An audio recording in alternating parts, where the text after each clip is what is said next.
All right, what is going on, everybody?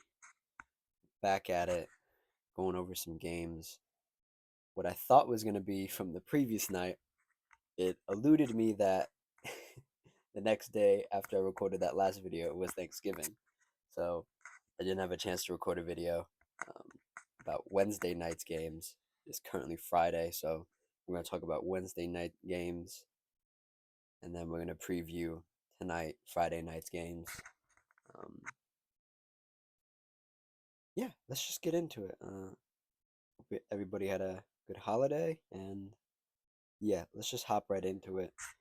Knicks in Dallas. Dallas pulls out the win, 129 to the Knicks, 114. Um, Dallas still without Luka, and they pull off the upset. A very, very good win. Kyrie did not shoot the ball particularly well from the field, made a couple threes. He had 23 points, 7 rebounds, 6 assists. Um, but the real story of the game was the other guys on this team tonight. PJ Washington with 19 and 10, Quentin Grimes with 21, former Nick. Um, Najee Marshall on a tear recently with 24 points. I believe that's 6 in a row for him now, or something like that. A crazy number. He only had 4 in his career pre Dallas, just in total, and he's had 6 already in the first like month and some change of the season. Um, Derek Lively with 12, almost a double double, 1 rebound short. Spencer Dinwiddie, 21, 8 and 11, 8 4 11 from field goal, 3 for 5 from three. And yeah, that was really the story for them, man. They played hard. They played with a good pace because Luka wasn't out there to slow it down. Kyrie was pushing it. Everybody was pushing it. Everybody had active hands on the defensive end as well. And overall, it was just an effort game. And the Knicks didn't really have it. I did watch some highlights to refresh my brain because this game was on Wednesday night. Um, so if I get some things incorrect, I apologize. It's a day ago. I watched the highlights just to refresh a little bit. Um, Nevertheless, the Villanova boys, Jalen had 37, didn't make a three. He was 14 for 21. Uh, Mikal Bridges, 20 points, 5 rebounds. Not great shooting splits. Missed half of his field goal attempts, and missed missed more than half of his 3-point attempts. And Josh Hart, 12 points. Not a good outing for the Villanova three, even though Brunson did have 37. Towns with 25, Anunoby with 8. Didn't make a single three on Anunoby. Um, and Cat didn't shoot it well either. He didn't even take a lot. He had 14 boards, so I'll give him credit for that. Um, and they just got outworked at times, you know. Jalen Brunson can carry you so far, but like games like this, where you're just getting, where you're getting shot out the gym, you need to find a guy, and that guy probably would have been Dante DiVincenzo, who can give you an extra 10, 15 points if Carl's not going to give you 30, if Bridges isn't going to give you 30. I don't expect Josh Hart to give you 30. Um, and their depth is sort of screwed up right now. They have only Jericho Sims, Cam Payne, McBride. Those are the only guys who played off the bench. Everybody else played 35 plus minutes in the starting lineup. And I think at a certain point, a loss like this falls on Tibbs because he is playing the guys so much. But at the same time, it's like, who else are you going to play? You know what I mean? Just let Jalen Brunson go out there and cook and see if he can win you the game. Let's look at the team stats.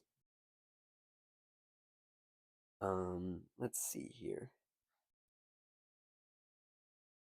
Yeah, Dallas had a better field goal, made only 10 more threes on 33 attempts. They had 17 makes, 33 attempts.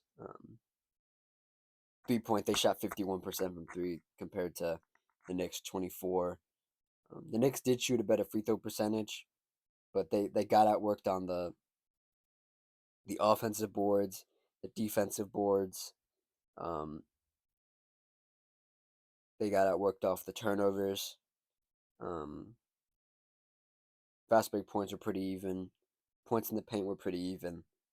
Um, but the Knicks never led outside of a 2-point lead, and Dallas' biggest lead was 24. So yeah, that was the game from last Wednesday, this past Wednesday, I should say. Um, yeah, and the Mavs look like they're rolling without Luka. I mean, they're 11-8, which isn't great, but it's serviceable. These are the kind of wins you need when your best player is out. Just gritty wins, just effort wins that otherwise you would just scratch off and say, "Oh, hey, we lost that game without Luka." This is why you get Kyrie. This is why you build your bench the way you do, and this is why you hope somebody like Najee Marshall can get hot, like Quentin Grimes can get hot. Um, Spencer Dinwiddie's up and down, but he was hot that night, and yeah, hats off to Jason Kidd for putting a good game plan together. Former Nick Jason Kidd. Um, anyways, let's head over to the next game on the West Coast. OKC at Golden State. OKC won the ball game 105 to the Warriors 101. This was a great game. This was a really great game. Um,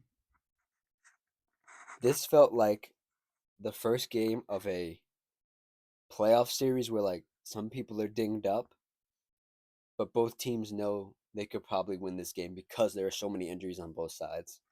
Um, to start off, the OKC had people missing. They had Chet Holmgren missing. They had I think it was just Chet, yeah, because Isaiah Hartenstein's here. Yeah, they just had Chet. The Warriors had Steph Curry missing, injured. Probably will be back soon. Um, but yeah, let's talk about the Warriors, the underdogs in this game, or not even really. I didn't even check the over under on this game. I probably should have. Um, Draymond Green with 10, 14 rebounds. Jonathan Kuminga 19, Lindsey Waters 4, Aaron Wiggins, Andrew Wiggins 16, Brandon Podziemski 12. Um, off the bench, Kyle Anderson with 10, Buddy Hield with 17. Um, this was an interesting starting lineup to run. When I saw it, I was like, okay, Steve Kerr, but it kind of worked out. Granted, Buddy Hield off the bench is probably your best bet to stay in a ball game instead of starting him. And Kyle Anderson obviously can control the pace and do sort of Draymond Green esque things when Draymond isn't on the floor. Um, the Warriors bigs, Looney and Jackson, really didn't do much. Looney almost had 10 boards, but only had 3 points. Trace Jackson Davis only had 2. But they remained in this ball game right into the end. Um, right into the end when I keep saying Aaron Wiggins, Andrew Wiggins, hit that crazy three. I think there maybe was a minute 30 left, or maybe under a minute. He hit a crazy three from the hash mark, almost like a walk-in three, that brought the ball game close enough to be a 1 point game. But towards the end there, um, I think was it Jonathan Kaminga? Somebody smoked a layup off a great pass from Draymond over like two OKC players going baseline, and that was the ball game. But on OKC's side, you have Jalen Williams with 13, Isaiah Hartenstein with 14 and 14. That's rebounds. Um, Shea was on a heater early in the game, but towards the middle to the the closing portion, still wasn't hot, and then got progressively a little hotter when it really came down to it. He was 13 for 28, 3 for 12. Missed some wide open shots. The Warriors were just letting him take them. But he ended the game with 35 and almost 10 rebounds. Isaiah Joe 17, Lou Dort 2. Um, this time it's Aaron Wiggins 7 points. Um, and yeah, this was just a gritty game. I really liked this game for both teams. Um, it showed what OKC can do without Chet. It showed what the Warriors can do without Steph. Could the Warriors sustain this and be equally as good teams as OKC? Probably not. But these are games you like to see the effort and the energy and not just rolling over and saying, well, we were supposed to lose to OKC. You gave it your best effort and you just lost, even though you maybe should have won if you made that one layup at the end of the game. Because Isaiah Hartenstein went to the line, missed a couple threes, missed a couple free throws. Um, Shea missed one before hitting the game sealing two right at the end of the game. Um, and yeah, just just a gritty game overall. We can look at the team stats. Um, Warriors had a better three point percentage, not by much though, by like 3%. Um, OKC had a better field goal percentage overall, almost 10% better. Actually, more than 10% better than the Warriors. Um, Took about the equal amount of free throws, made about the same. The Warriors actually shot better, a better percentage at the free throw line. Um, Warriors had more boards. Um, they were very close in the defensive boards, but the offensive boards, the Warriors had 10 more compared to the OKC Thunder's 8. Um, Same amount of turnovers, same amount of points conceded off turnovers almost. Um, Two technical fouls on the Warriors. I'll let you guess who that was. And OKC never led by more than 20. It was only 19. So it wasn't an insurmountable lead for the Warriors to come back from, and they almost did. So hats off to them. And yeah, those are just really two really good games. Um, I wish I could have covered them the day after, but obviously the holidays and stuff, so wasn't able to. But we got it done right now. So let's just head to the games tonight, Friday night, 29th. Is this the last? Nope. Tomorrow's the last game of November. Last games of November. Primetime games tonight. Um, Clippers at Minnesota. Um, OKC at Lakers. These should be two really good games. I'm liking the Clippers more and more as the season goes on. James Harden's just keeping them afloat. He had 40 the other night. Um, and Minnesota is just absolutely just I don't know what they're doing over there, man. I want to make a video about them soon. Um, but they're just in a terrible spot right now. And everybody sort of knew about it before the season. They're like, well, you trade your second best player, you're going to be bad the next year. Because Ant, as much as I love Ant, he's not ready to do battle with like the best in the West by himself. Because your second best player is supposed to be Julius Randle, and Julius Randle is just a black hole sometimes, and he interferes with what Ant does. And your third best player is Rudy Gobert.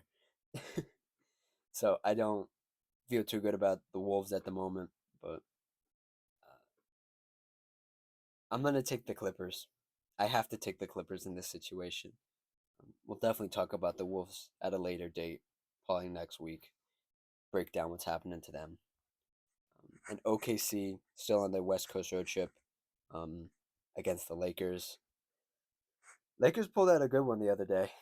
Um, I do have to go. I do have to go Lakers. I think Lakers can get this one done. OKC played a really tough game against the Warriors. Obviously, they did have a day off. They didn't have to travel that much, so maybe they'll be ready. But